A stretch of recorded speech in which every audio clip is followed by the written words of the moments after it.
years na. Kasal? Yung tatlong anak ko po eh. Kasal ka? Nasa Nueva Ecija po, mga anak ko. Pero Hindi. hindi po sila lumaki sa akin. Yung binang ko pa nagpalaki. Kasal kayo? My God. Hindi. Okay. Ilan taong ka na? 52. Sure.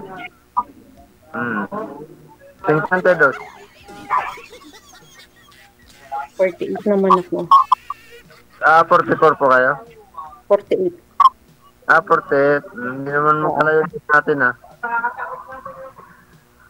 Okay. May dalawa akong anak. Tatlo po sa akin. 28 at saka 26. Pandi sa akin, 27 and 25. Saka 15 po yung pangatlo. Ano trabaho niyan? Construction po. Gumagawa po kami ng gasolinahan. Okay. Ano pa? Ano ba matatang? Ewan ko. Nag-girlfriend na kayo pa after niyo maghiwalay? Wala pa po. Wala pa po. Bakit naman? Wala po. Kaya busy po eh. Kasi may pinaparal pa akong anak. Wala Excuse lang. Maingay po talaga, no? Maingay ho. Ako po yung nagpaparal. Sir, may tumatawag po ba sa inyo? Meron po anak ko. May tumatawag sa kanya eh. Kaya nagbabibrate. Pang po pang ko po yung panganay ko, Madre po. Bubong na ho yung nakikita, sir. Hindi na po namin. Tinatawag yung anak mo, unahin mo muna yung anak mo. Hindi ho kayo Sir! Po, nag-calling po ng Excuse criminology. me. Surgery college na po siya. Wala nang tao bahay niya, ma'am. Hindi na tayo naririnig. May tumawag po kasi. Sir! Naririnig po ba ako, sir? Naririnig mo pa? Opo. Oh, sabi ko, hoy, ulo mo lang. Bubong nakikita, ulo mo hindi.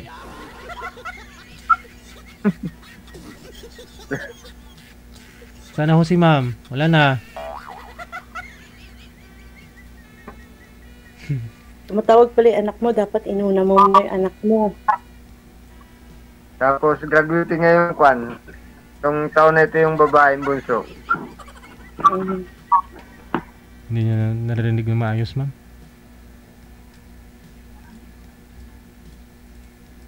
Maka-importante yung tawag ng anak mo, hindi mo sinagot. May napapakita doon, yung ate niya.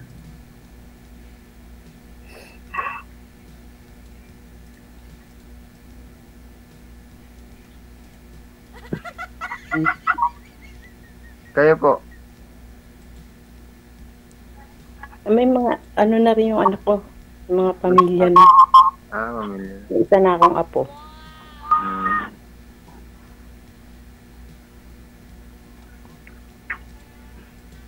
Ang ano ko lang naman dito ay may makausap habang nasa ibang bansa. Oo nga po. Para hindi po mag-Kwan, yung stress. Oo, yung homesick. Sick. Stress ka pa nga kung may kausap ka na problemado din eh. Ang problema ka tuloy.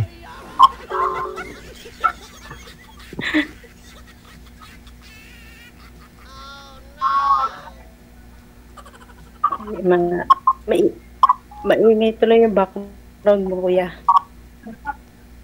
Tabi kasi ako ng kalsada eh, highway. Okay. Ano pa ba? Ba't hindi ka nagka-girlfriend? Ang tagal ng pinaghantay mo. Busy po ako, minsan pag wala, minsan na-destino sa malayo. Pampanga, ganun. Posible naman dyan sa lugar niyo, walang magaganda, aba. Wala po, wala. Totoo po yun, hindi ako sinungaling. Pangit lahat, sir. Walang maganda. Pangit lahat. Di sila kasi may mga pinaaral pa ako eh. Mm. Kasi Sinusuportahan ko ako, rin. No? yung anak ko, bali parehas panganay.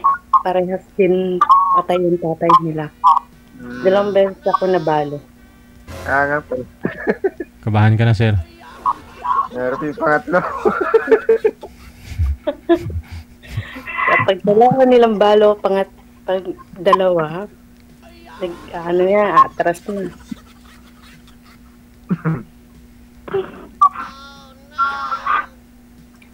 Mag-isip-isip ka na kung ayaw mo pumangatlo. Hindi ka palaran lang po yun.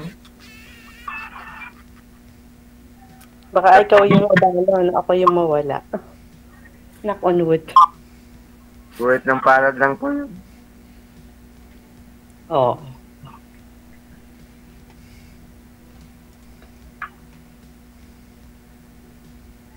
Sumali na rin po kayo dito dati, ma'am, di ba? Po, First time niyo po ba ito? Pangalawa na. pangalawa na. Kamusta mo kayo nang nakausap ninyo una? Yung una, gandi, lasing kausap. Tapos yun nga, yun siya yung panay ang kamot habang kausap. Ah. Tapos nakainom.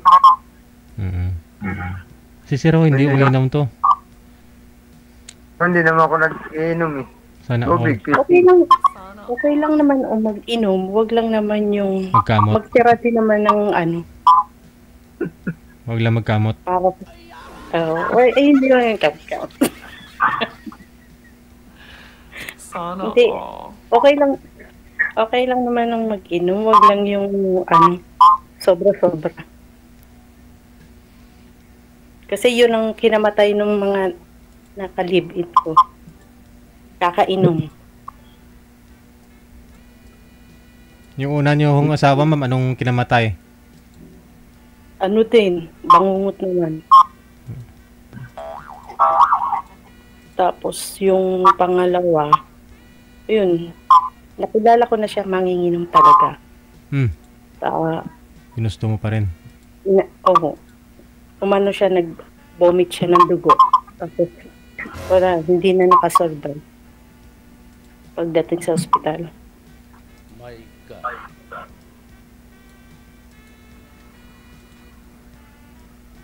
Ikaw, Kaya Hos, namatay sila, wala naman ako sa kanila eh. bumabalik talaga yung audio kasi. Kaya sa cellphone ni Sir siguro yan? Oo. Ay nga.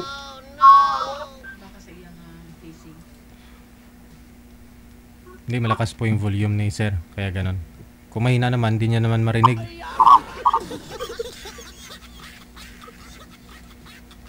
Natahimik na si kuya. Nag-iisip na. Hindi ho, kasi Sir, yung anak ko ninyo, kamo, madre po yung panganay. Papayag ko kaya nga sa anak mo na asawa ka po ulit.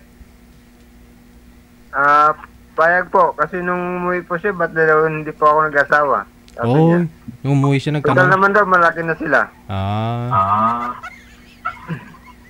Siyempre, siya hindi rin nag-aasawa eh. So, paano po yan? Kaya siguro inutusan ka na mag-asawa kasi siya hindi rin pwedeng magbigay sa'yo ng apo. Kasi hindi rin pwedeng mag-asawa. Para may kasama na din po ako. Oo. Oo, hindi na rin kita mabibigyan ng anak. Kasi may na-post na ako. Ay, pwede pa ho yan. Lalahanin mo. Mason po ito si Sir. Magkahoy. Maliitin mo eh. Magaling ho ito pumako, ma'am. Isang pako lang eh. Baon ka agad. Sir DJ, paano ba yan? Menopause na. Pwede po yun. Wala ka pang 50. Pwede pa ho yan. Pag uwi ko ng Pinas, 50 na ako. Yung lula ko nga 69 years old. Nabuntis pa. Ikaw 50? Kuya, wala lang. Hindi na nire-reg.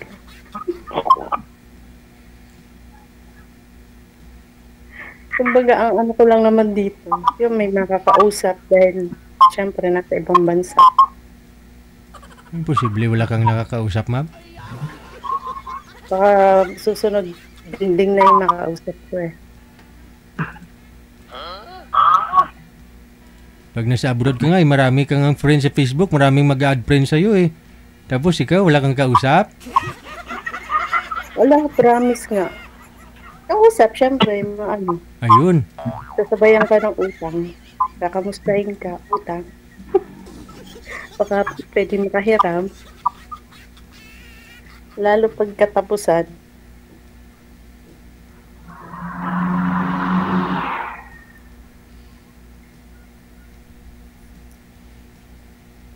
Ano sir?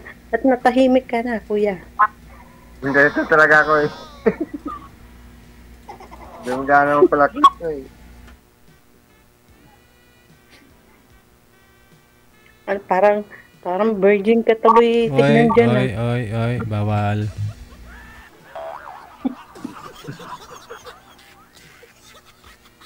Nahiya na si kuya.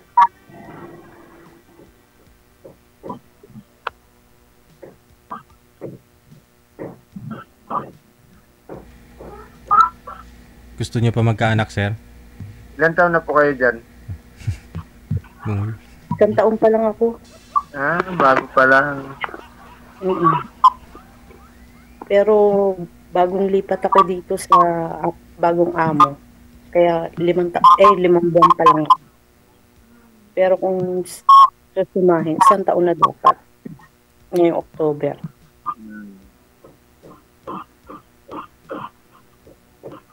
Bago pa lang eh. Kaya hindi ka pa kuning. Pag matagal-tagal ka na, baliwala na yun. Hindi ka na ma-homesick. Oo. Sanay na sa sarili. Mabubuang na.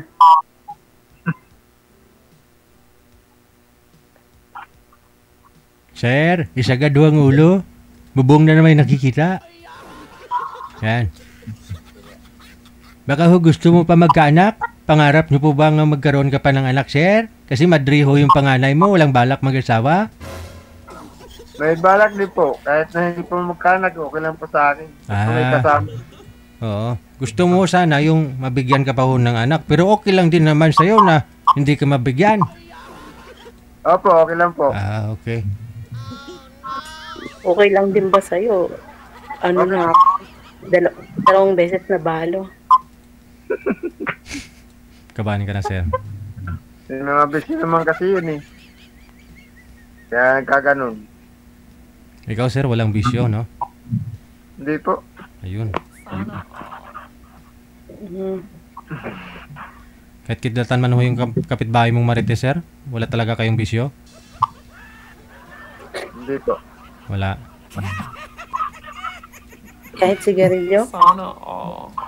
Dati nagsigalya ako ngayon nung nagkasakit pa ako. Yun, tinanggal ko na po eh. Yung parang totoo. Pero matagal ng panahon. Eh, yung ang tawag doon, yung nagnganganga ba? Ah, hindi naman ako igurot.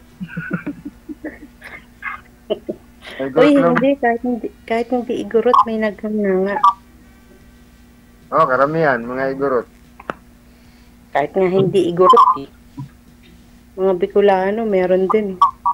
Ganun ba?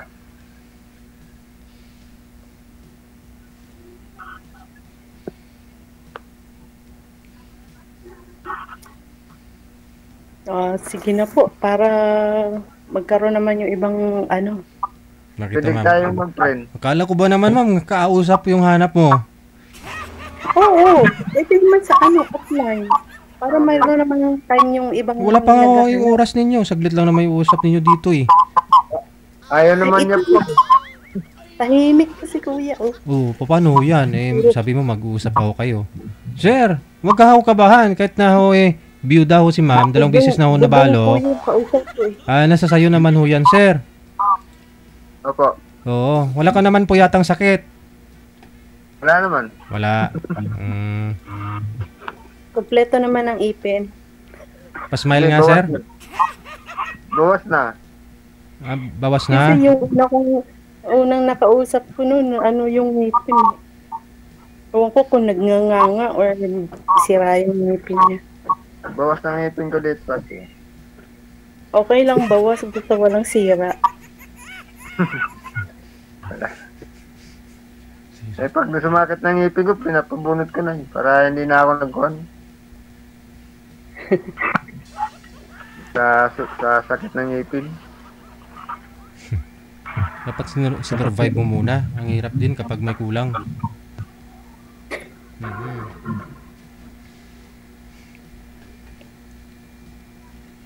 Yung totoo, ilang taong ka na? Parang 152.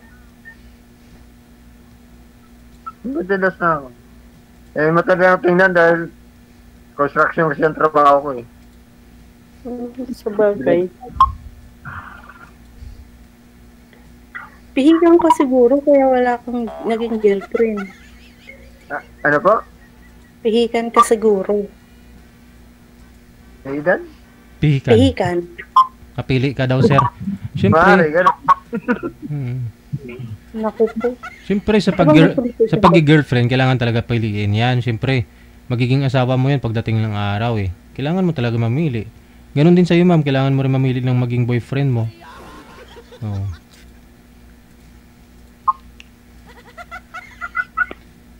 Gusto ko sa babae, yung hindi, tawag doon, yung mataray. Tawag doon. Bunga nga. Naku, matalakpan na anak mo.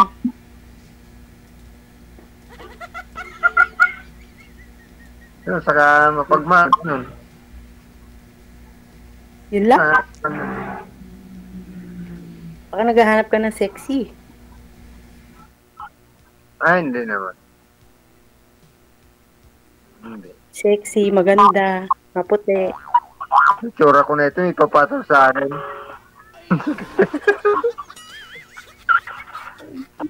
Walay mo, diba? Kasi sa akin wala yun eh. Hindi ako maganda. Mataba ako, maitim din ako. Lalong may team din ako.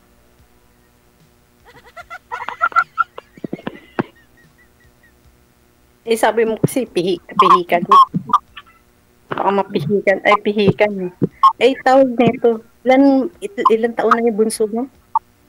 15 years. 15. Babae, lalaki. Babae.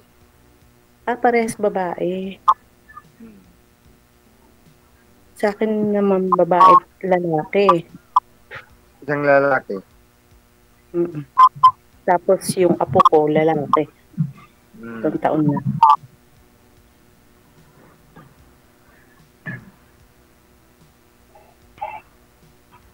Ano yung bunso mo, nag-aaral pa? Opo. Gaaral pa. Anong yun? Graduating ngayon high school. Oh, okay. Eh, yung asawa mo dati, saan na? May asawa na po siya. Wala na kayong komunikasyon. Wala na po. OFW din po yung asawa ko. Kaya lang may asawa na po siyang iba. Okay. Bale, may anak na yata. Alam po, may anak na sila eh. Sige. Ano pa ba?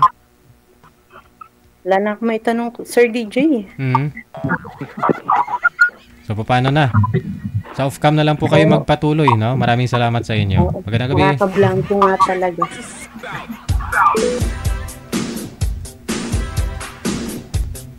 Mag-usap po kayo dyan hanggat gusto ninyo kasi kausap ang gusto mo, ma'am. Oras natin, 32 minutes after.